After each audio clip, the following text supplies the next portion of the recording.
બનાસકાંઠા જિલ્લાના ડીસામાં ખાબકેલા વરસાદે કહેર મચાવ્યો છે। ડીસામાં ભારે પવન સાથે વરસાદ પડતા ખેડૂતોની હાલત કફોડી બની છે।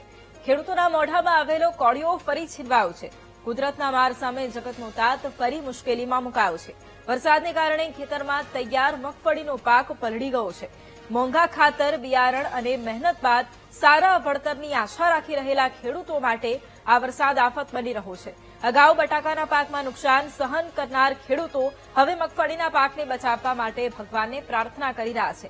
વધુ વરસાદ વરસશે તો ખેડૂતોને લાખો રૂપિયાનું નુકસાન ભોગવવાનો વારો આવી શકે છે। ડીસાના આ દ્રશ્યો છે કે જ્યાં વરસાદ ખાબક્યો હતો તેના કારણે ખેડૂતોને મગફળીના પાકમાં નુકસાન જવાની ભીતિ છે। એક તરફ ખેડૂતો વળતરની આશા રાખીને બેઠા છે અને તેની વચ્ચે એક તરફ વરસાદે ખેડૂતોની ચિંતા પણ વધારી છે। કેટલાય ખેડૂતો એવા છે કે જેમનો પાક છે તે પલળી ગયો હતો અને એના જ કારણે આર્થિક ફટકો પણ આ ખેડૂતોને પડ્યો છે અને તેઓ હવે સહાયની માંગ કરી રહ્યા છે। નુકસાન જ છે ને ઉગી જાય બધી નાખા બગડે બધી વાતે નુકસાન જ છે કે ખેડૂતને ખાતર બિયારણમાં બધી મોંઘવારી છે।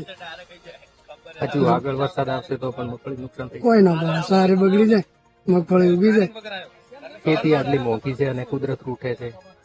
કુદરત રૂઠે છે બધી વાતે નુકસાન જ છે।